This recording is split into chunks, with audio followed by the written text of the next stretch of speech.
Today, I'm going to show you how to make a public plan private in Microsoft Planner. This is useful when you want to restrict access to your plan and keep it visible only to specific team members rather than everyone in your organization. First, you'll need to open Microsoft Planner. Launch your browser and type in planner.cloud.microsoft in the address bar, then hit enter.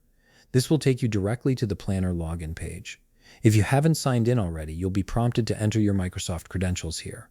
Go ahead and log in with your account details. Once you've successfully signed in and your Planner dashboard has loaded, you'll need to select the specific plan you want to work with.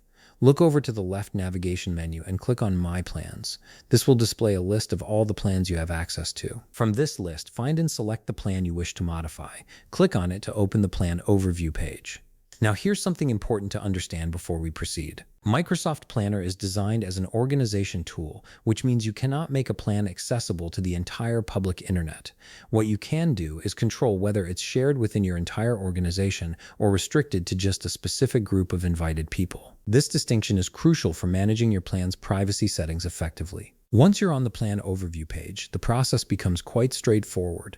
Locate the plan you wish to adjust, and on the Overview page, look toward the top right part of your screen. You'll see a Share button there. Go ahead and click on it. This action will open an invite window where you can manage who has access to your plan.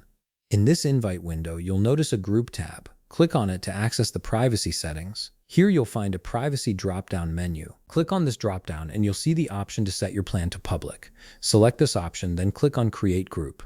By doing this, your planner will be shared with everyone within the group of invited people or everyone within your Microsoft organization group. Keep in mind that making a plan public in Microsoft Planner doesn't mean it's open to the entire internet. It simply means it's accessible to all members of your organization or the specific group you've created. If you want to make it more private, you would select the private option instead, which restricts access to only those people you specifically invite. And that's how you adjust the privacy settings for your plan in Microsoft Planner. You've now successfully controlled who can view and collaborate on your plan.